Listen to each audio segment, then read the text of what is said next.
Greetings, Barcadians, and welcome to another episode of Gaming News Weekly with your favourite hosts, I'm sure, me, Tabs, and my good friend and gaming bro, Rich. Say hello, Rich. Hello out there. So, yeah, as ever, we've got three relatively juicy topics. One of them's definitely juicy. The other, we've been scraping the barrel for news this week. It's fairly thin on the ground. But hang around anyway. And if you haven't already, please smash that like button. Helps us battle that YouTube algorithm. But before we... Go on, Rich. What you? I was just going to say absolutely.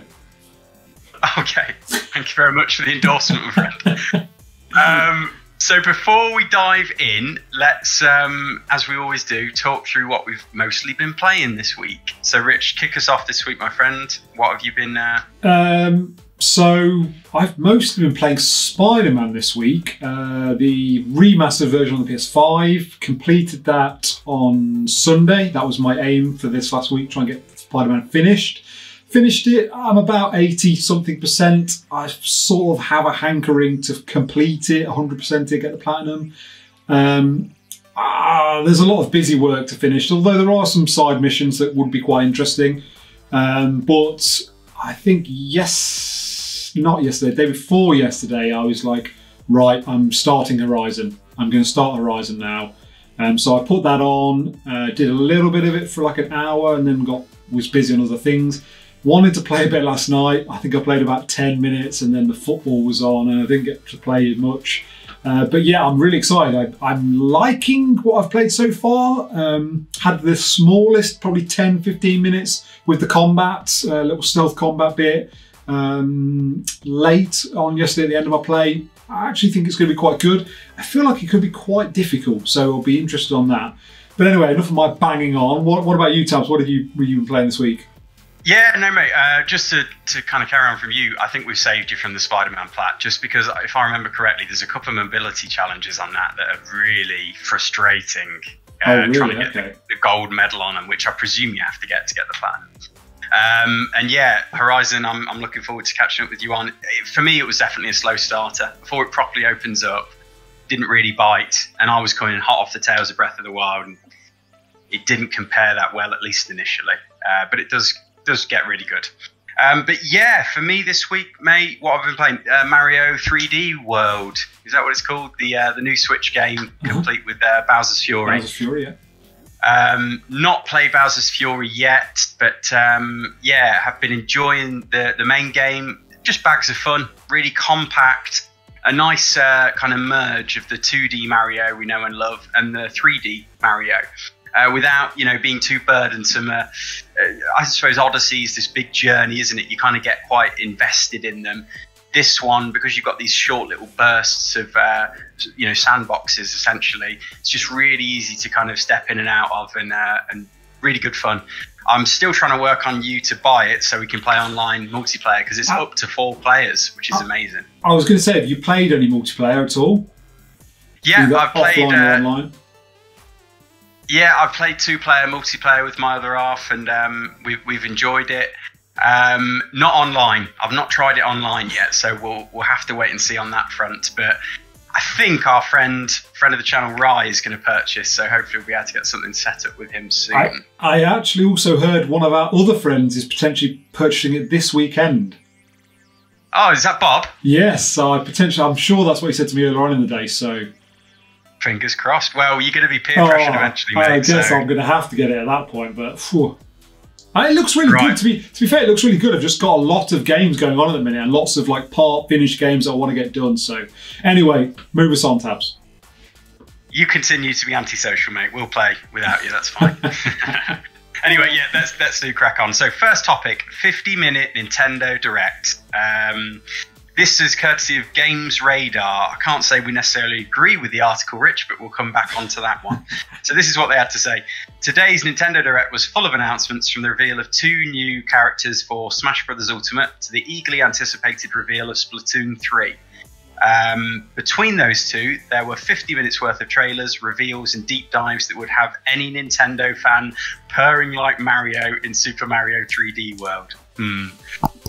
Anyway, whether you missed the show or just wanted to catch up on it, here's all the info from Nintendo, today's Nintendo Direct.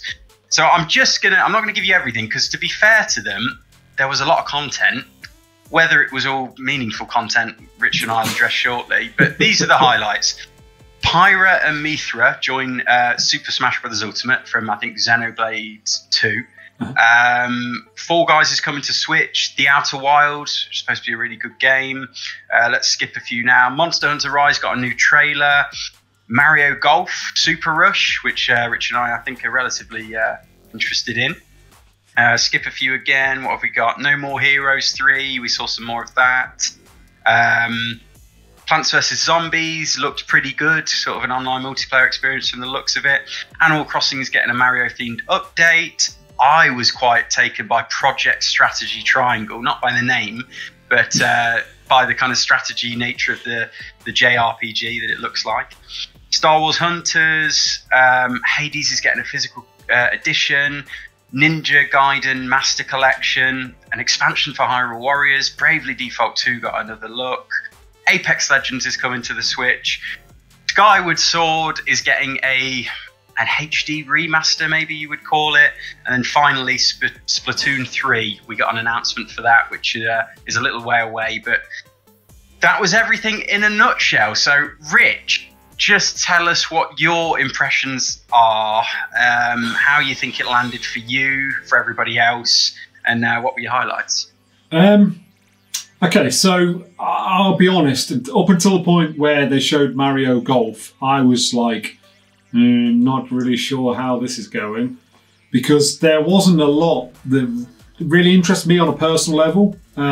Whether there's some stuff in there that like really appeals to like proper fanboys and girls of Nintendo, it's hard to say. But I did like the look of Mario Golf. I had that on the GameCube.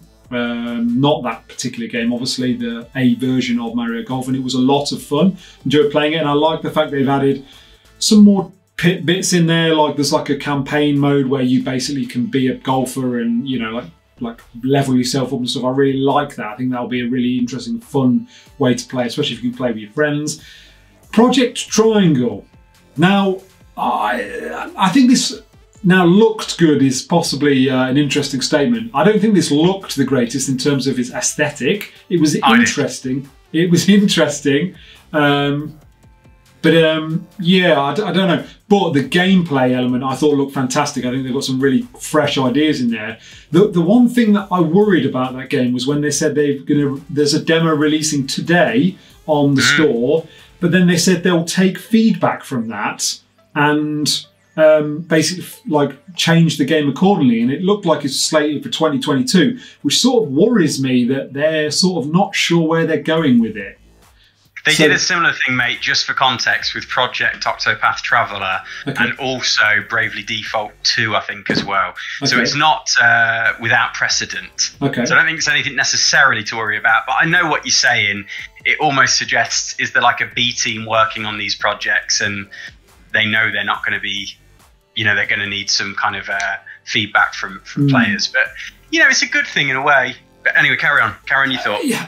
While I agree with you, Tabs, it would be nice that people making games would be so passionate about what they were doing and the ideas that they have that they don't need to like show people the game prior to it coming out, you know.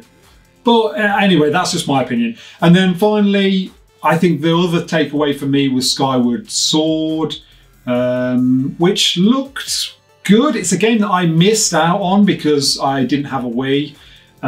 So I'm interested in it. I think to say it's a HD remaster is possibly stretching the point a bit. You know, we're not going to see, you know, you could say that Resident Evil 2 and Resident Evil 3, they were HD remasters and they were remakes and they looked incredible compared to their counterparts, the original games. This doesn't look that dissimilar to the original, in my opinion. But it's interesting, this game I haven't played. I've been banging on all day to the boys about how I don't think this is going to be worth 50 or 60 quid, given the fact it's basically a 2-console old game.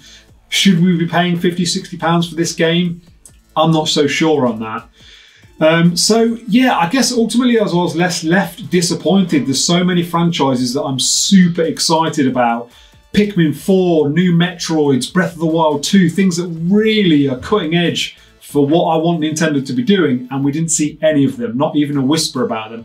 And they said maybe we'll see some Breath of the Wild 2 news later in the year, which suggests to me we're not going to see that this year either. So, I don't know, I was left very disappointed, I guess, ultimately, and I feel like Nintendo, for such a big and bold brand that I really, really love, the Nintendo brand, I feel like could do better.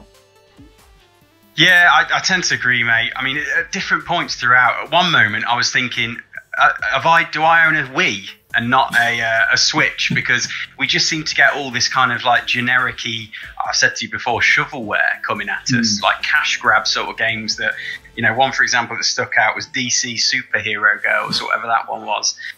So yeah, and then another point I kind of thought, is this the Japan-only Direct that's been accidentally shown around the world? Because it was a lot of Japanese-themed genres that were on show.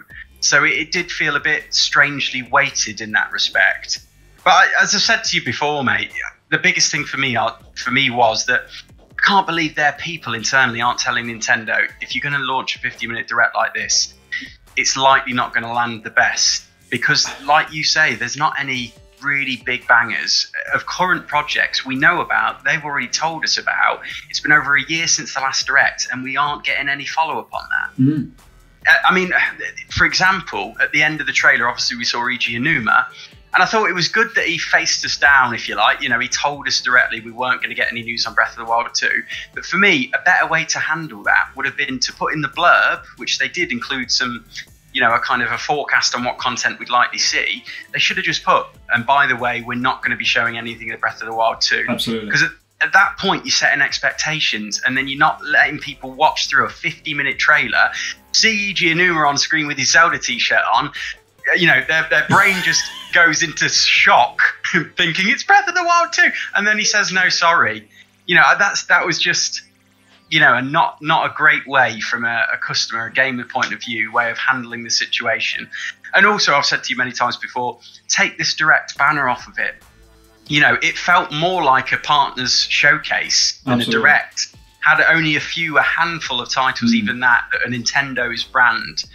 And drop those individual trailers, rebrand it as a partnership Direct, and then the expectation isn't there. So, yeah, for me, I was a little bit, I was disappointed like you. I'd probably give it like a 6 out of 10 as a Direct. There was a lot of content, just not a lot of killer, a lot of filler instead.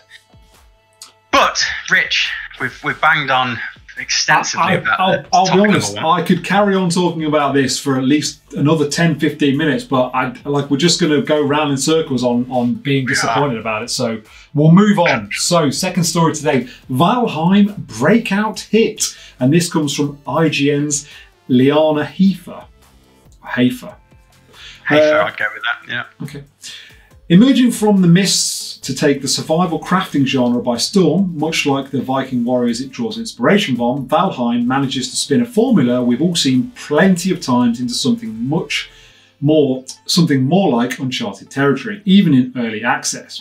Whether I'm sailing the shimmering seas on my sturdy ship or delving deep into dim dungeons in search of treasure, the challenging combat, endearing art style and moody soundtrack creates a delightful and thrilling world to inhabit. Whether I'm fighting for my life, plundering forgotten barrows, or just watching the sun play across the water in a calm moment of respite, Valheim has created a world I'm consistently joyful to live in and discover more of. It's definitely a traditional survival game at heart, which means the further you get, the more you have to put up with some tedious grinding before you get back to the good parts. But even in its early access launch, those good parts are already very good, especially when you get to take to the seas or test your skill against its imposing bosses. And the simple but exceptional art and music create a strong sense of place in which to do it all. Grab some mead and come join me by the fire. I don't think you'll be disappointed. Now, for researching on this, because this is a game I'd not heard about, I actually watched some videos of this today, and I watched a chap whose name escapes me, basically said this is the best game of the year so far. He says it's one of the most fun games to play that he's played this year. And one of the most astounding things about this game is, unlike lots of other games you play where everything is scripted, everything is, scripted in what's going to happen, your interactions with other things. Every single thing that happens in this game is happening on the fly. So every single person's playthrough interaction in the world is completely different. Well, mate, confession time for me. I did actually kind of crowbar this into the news because I sent you a text earlier on in the week, I think. I'd like us to give this a go. I like the look of it, and I think we could enjoy it as an online kind of experience together. So I'm just kind of planting seeds on your field. Now, in terms of how this looks, you might be forgiven for thinking this looks a bit old school in terms of its graphic fidelity, its combat. Chunky, isn't it? Chunky, yeah. I would describe the graphical style. I would say it almost looks as if it's made in like a Minecraft type engine, if you know what I mean by that. It's that kind some nice lighting in there, some nice texture work. It's absolutely not too flat in that respect. Absolutely, but it looks like such a lot of fun to play, and I love the fact that literally, this person was talking about these defining moments where they'd gone to fight this boss and then they couldn't fight this boss, so they got back on their boat and went away. Oh no, sorry. So they'd gone to get some loot, got the loot, put it in the boat, were going back, and they'd managed to survive this ogre or something that had come to get them, to find that on the way back in the boat, they got by this sea monster that came up and killed them. And then they were like, that's ridiculous. So they went back, killed the sea monster, which then buffed them after they'd eaten the sea monster to go and kill the boss. And it was this crazy saga that had happened, and it sounds amazing. So I'm all for this, mate. Yeah, it almost, you describe it there, it sounds a bit like Breath of the Wild, like those sort of alchemical ingredients that have different effects on one another. And yeah, I love that sort of thing, and I think it'd just be a great little sandpit for us to rock about in. And I don't know, we'll have to have a look. Is it free? Is it early access? I don't need to know, but it's taken the world by storm from what we've seen. I think it's hitting records on Steam in terms of players. So yeah, it sounds like one to get your foot in the door early on, or be left behind. So yeah, exciting times. Can I get your commitment live on the channel, please, Rich? Yeah, I'm all game. As long as I don't have to pay for it, I'm all in. No, I'm up for this. Definitely up for it. Well up for it. I'm assuming it's PC, Tabs? Yeah, I think it's PC at the minute, Steam. I think we will have to pay for it, actually. I'll do the research for us, mate, and I'll continue to work my magic. Stay tuned, BArcadians. As long as it's not £60 for a Wii game, I'm fine with that. Fair play. Right, shall I finish this off this week, Rich? Anything else to add? Go for it, mate.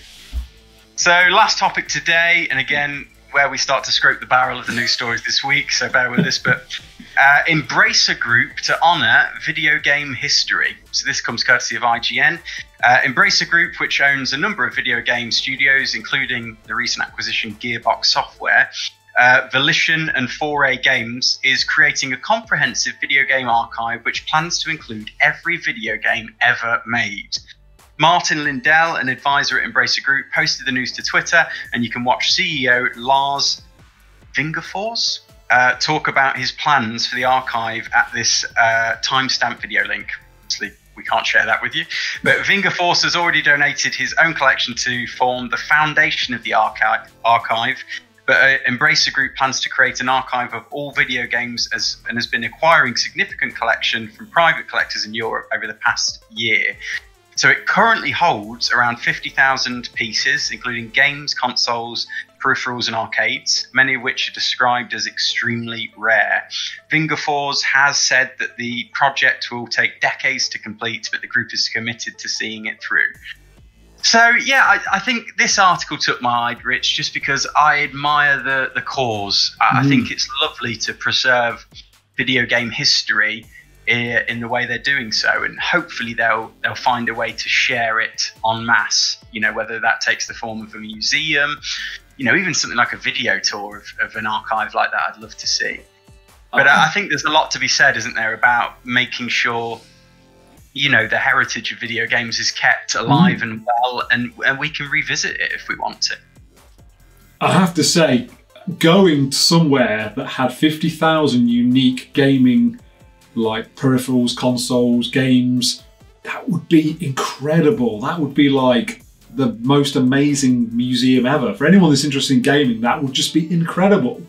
You know, can you just imagine wall to wall of games and amazing, like, unique consoles that there was like 5 made or 3 made, or, you know, prototypes? Yeah, I mean, that would be incredible. So absolutely worthy cause and something that I can really get behind. So cool as. I really, really think this is such a cool idea. I just hope, like you say, they do something that it's not just mothballed in like a warehouse somewhere, just, you know, on racks that no one else gets to like appreciate, like the history of gaming. Exactly. It makes me think of Nintendo, and, you know, what we always imagine is behind the scenes at a company like that. They must have prototypes, peripherals, all sorts that never seen the light of day, that be an absolute treasure trove. But no, I think it's important, as much as gaming is growing and in many ways taking over the world, certainly taking over the entertainment world, you know, I think it's important that we can look back on the grassroots, where it came from, and appreciate, you know, the steps of iteration, of evolution, of revolution as it's evolved as a, you know, as a medium. So, no, thumbs up to Embracer Group on that front, and we shall stay tuned for to see how that evolves over time. But, Rich, shall we move over to the very brief everything else and call it a day? Absolutely. So, as Tabs has just said, everything else is very dry this week because there's not a lot of big news this week. But we'll start off with Codemaster is now officially part of EA after completing its $1.2 billion deal. But it will remain an independent group. How that will play out, we don't know. And there's talk that the Formula One license could potentially move over and become an EA Sports franchise. Yeah, I think it was good news to your ears, wasn't it, Rich, that they're going to maintain some semblance of independence, even though they've been merged with EA. And then last up, we've got Metro Exodus Dev says the Xbox Series S presents challenges for developers, presumably due to its hardware. It's been scaled back, hasn't it, of course, compared with the Series X. So yeah, it's the GPU. From what I've read, it's the GPU that's creating problems, and they're having to implement workarounds on a software level to deal with the GPU downclock compared to the Series X. Interesting. Anyway, BArcadians and any new viewers to the channel, as ever, thank you so much for tuning in. Don't forget to join us again this time next week, Friday at 5 PM, for another episode of the Game... Rich, help me out. I've forgotten the name of our own show. It's new, you see. Gaming News Weekly. Yes. Your host, Tabsy and Rich. We look forward to seeing you then. Please smash that like button, as I say, helps to battle the algorithm. Make sure you subscribe to the channel. Ring the bell for notifications. Drop us a comment. Say hello. Tell us what you're into, what you like about video games. We love to talk. And I think that'll do us this week. Another one for the archives, Rich. Stamped and completed.